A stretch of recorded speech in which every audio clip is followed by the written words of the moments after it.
Hey y'all, it's your girl KB back again with another Love and Marriage Huntsville review.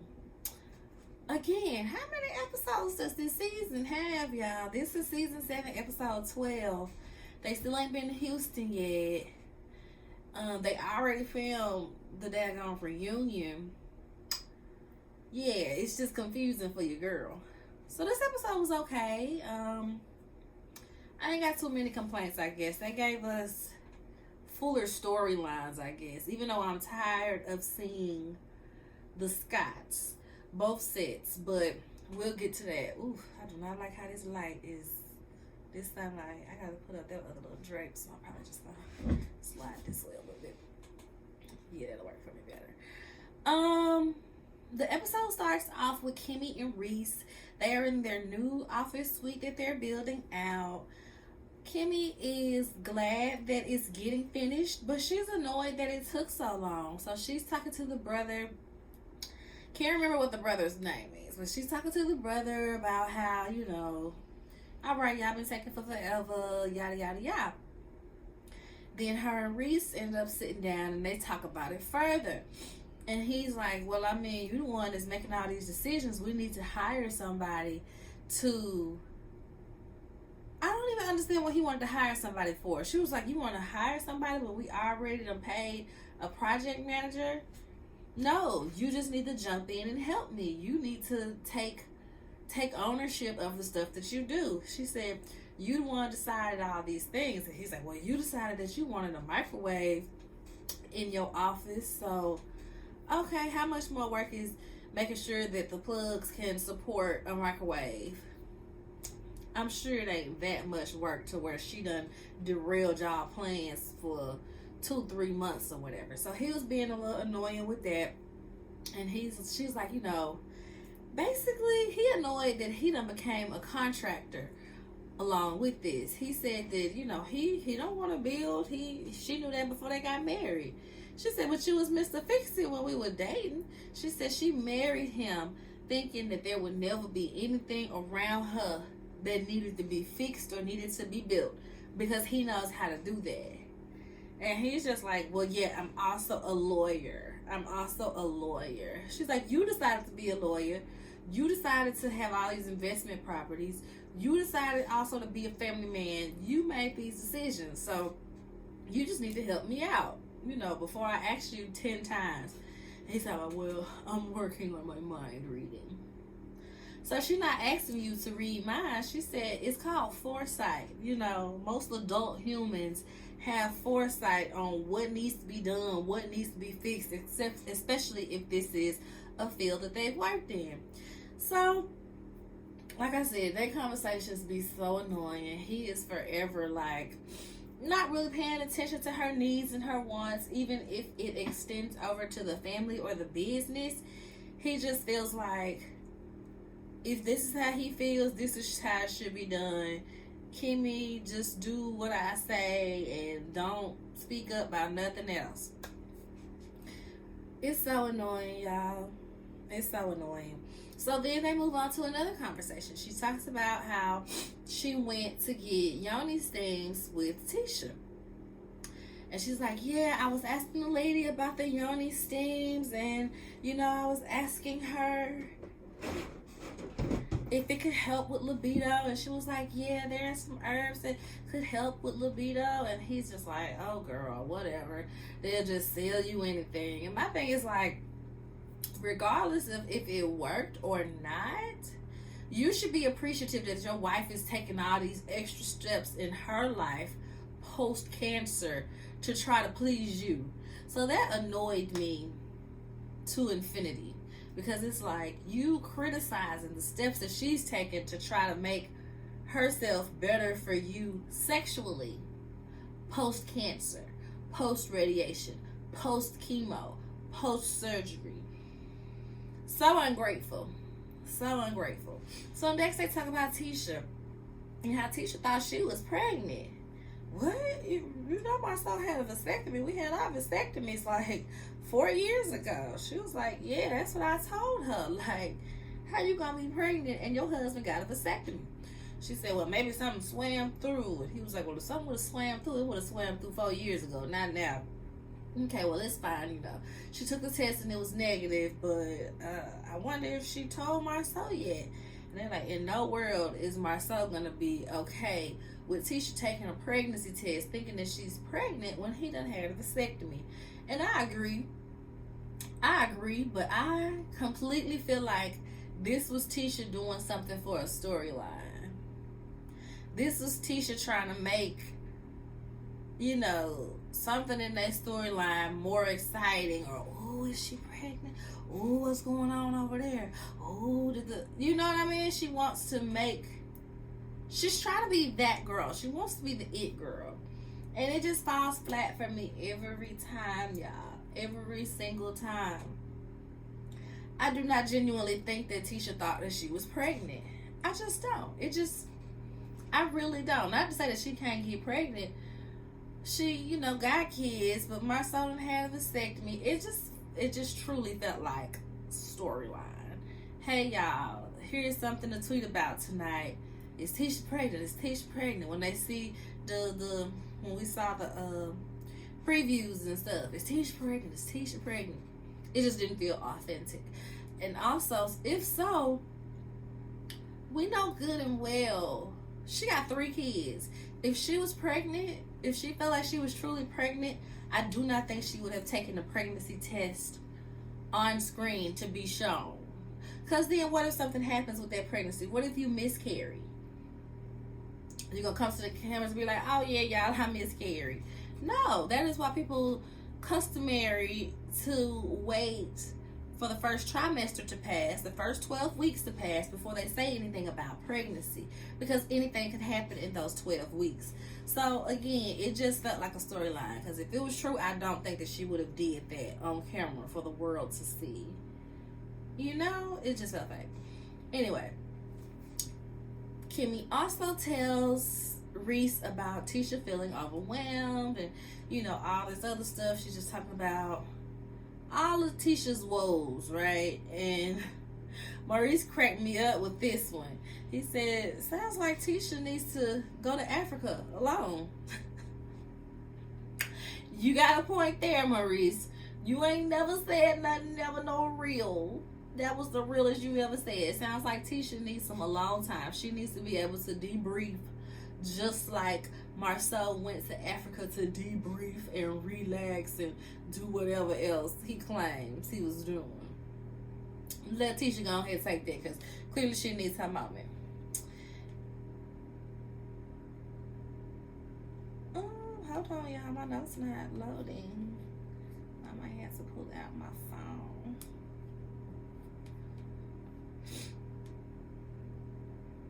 Yeah, my notes not loading at all. Let's pull out the phone like this.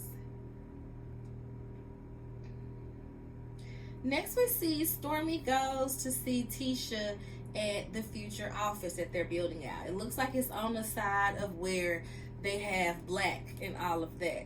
So she goes there, and initially she wants to talk to Tisha about her and Kiki getting back on good footing, because, you know, it worked when she had Kiki and Tiffany talk. They came to an agreement and they settled their mess. So she feels like, you know, maybe she could sit Kiki and Tisha down and do the same. So she comes in, she asks how everything's been going since the barbecue. Has she talked to Kiki? She's like, have I talked to Kiki? No? Girl, what kind of question is that? No, I have not talked to her after what happened. And she just keeps kind of crying. And Tisha basically shuts it down. You got your friendship with her. You got your friendship with me. Leave the rest alone. And she said, okay, I'm going to leave it alone because it's some family business. And I see it goes, you know, basically a lot deeper than what I'm privy to. And I'm like, yeah, girl, because this just ain't your business.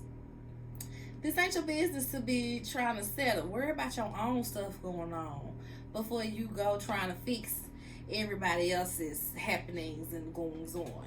That's how I feel. So next, she asks Tisha how she's doing. And y'all, just when Tisha was talking to Kimmy, she was just so stressed. She had all these things going on. She don't know if she wants to be, you know, a working woman anymore. All these things going on. But now, Tisha is great. She just came from Vegas. She had a homegirl, a college friend, just turned 40, and they went to Vegas to celebrate her birthday. They had a good time. She said, did Marceau go? No, but Marceau, he had a business friend that is about to get married. So they went to Columbia for a bachelor party. Stormi said, Columbia? What they doing out there? You know that's like a big brothel, right? Prostitutes everywhere. Prostitutes everywhere, y'all. And this cracked me up because that's how I feel. Like, not that I'm going to tell somebody they can't go somewhere, but if my husband came to me and be like, yeah, we going to Columbia. Y'all finna do it in Columbia. Huh? Huh? What? I can recall y'all the side story. I still am in these little bridal black marriage groups on Facebook. And one girl was talking about how her husband, her soon-to-be husband, did not want her to go on a bachelorette trip. Didn't even want her to have a bachelorette night or nothing with her friends. But he was going to go to Columbia with his homeboy.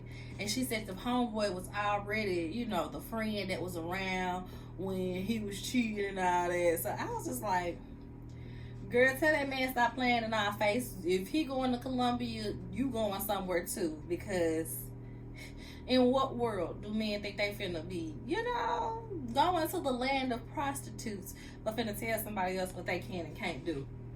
So yeah, I will be looking at my husband a teeny bit sideways if he told me he finna go to Columbia. So next, what's her name? Stormi asked Tisha about the girls' lunch, because you know they got the hair care products and they copy pasted Stormi's FAQ page. Well, she wants Tisha to apologize because she's like, you know, it wasn't a good look for you. Basically, you stealing from my website. This is my intellectual property. You took it, copy pasted it. Well, Tisha said this everybody's fault but hers, baby. She said this the website designer fault.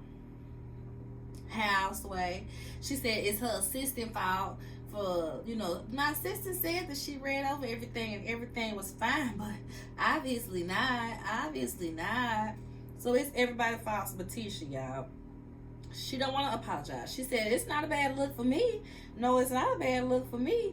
She just want to blame everybody else for what happened.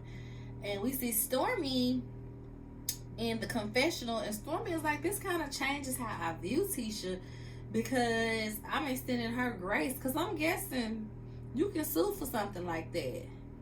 That's my guess, because that's intellectual property. Like, you can sue for something like that. So for her to just have no remorse for it happening and just blames everybody else for what happened on her website as if she's not the owner of the website and should have been looking over these things, Stormi is a little turned off by that. So, you know, rightfully so. I would have been as well. So she's like, you know, it just caused a whole bunch of mess, and I'm sure you got backlash. I got backlash for it. People thinking, I think she said somebody thinking that she was stealing her product. Something stupid. It was something stupid. But I'm sure the fans will find any way to bash anybody on this show if that they don't like, because Jesus Christ. I guess my husband home because the dog is right outside my she shed. I know y'all heard that. She'll be in the house in a minute. But what I was gonna say, she got me all off track. Yeah, she talks about how she was getting backlash about it, and you know, people was adding her, saying all type of crazy stuff. So Tisha was like, okay, well, I will apologize for that, and you know, blah blah blah. That's how that conversation ends. Next, we see Fletch and Nell. Fletch and Lou Nell, they talking about Chris Jr. and how she ain't talked to Chris Jr. in a while, and she's calling him all types of a-holes, and he spoiled this, and we shouldn't have got him cars. And let me say something to this, y'all, because I ain't gonna be able to deal this.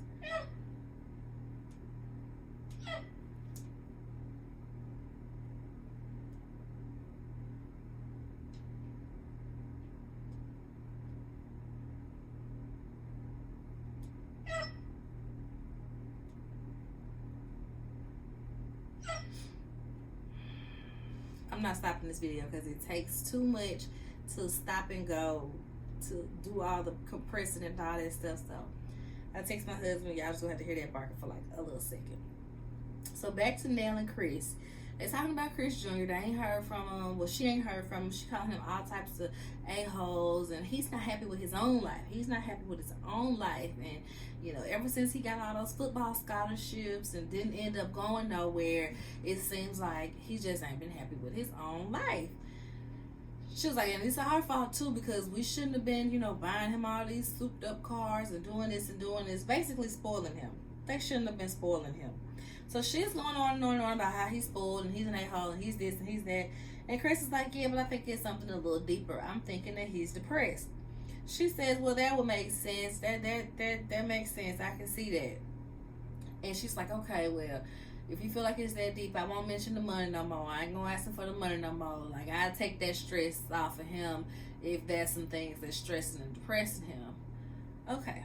And then he talks about how he's open to going to counseling. And she's like, okay, that's good, but she still makes this remark where she makes it about her, like, well, I want to make sure if he go to counseling and I go that this, that, and the third, because I don't want to be just arguing about this because this, that, and the third.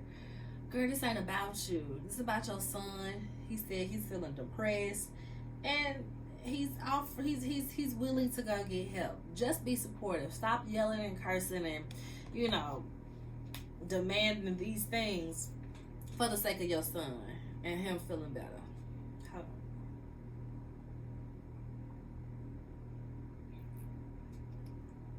I don't know how I've been going this long already, but I'm going.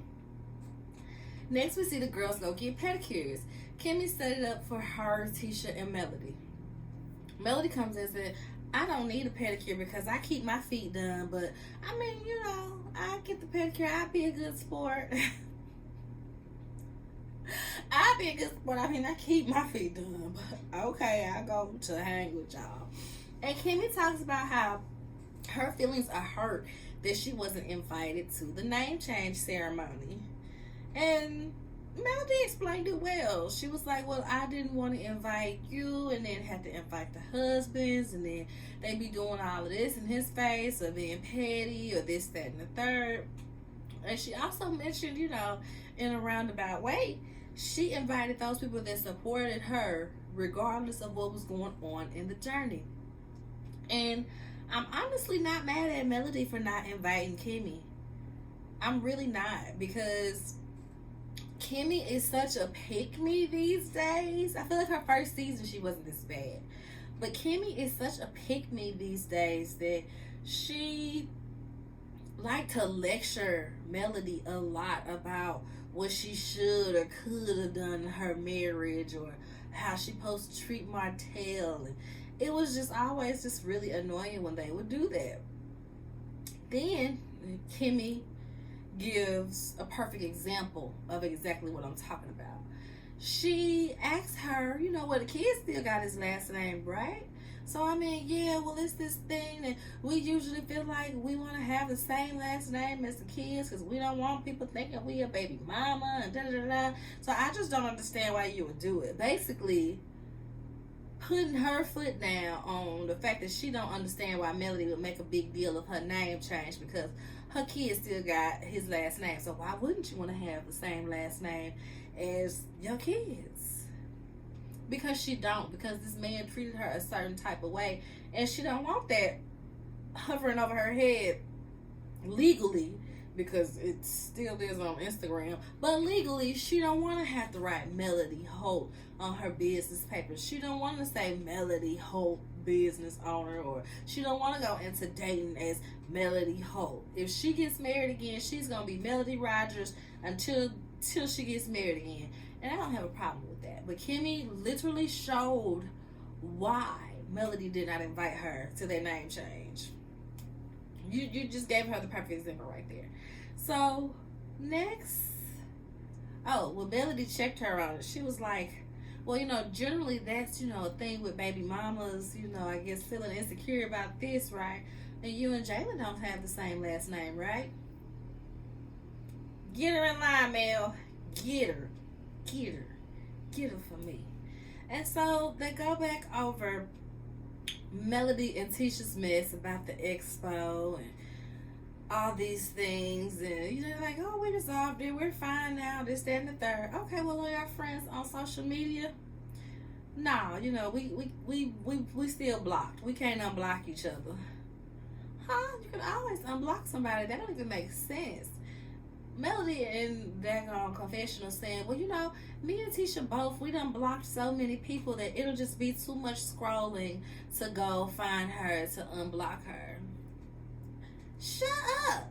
That is so stupid in my Nene voice, because you can literally just type her name in, go to her page, hit a couple buttons, unblock, let them view this, let them view that.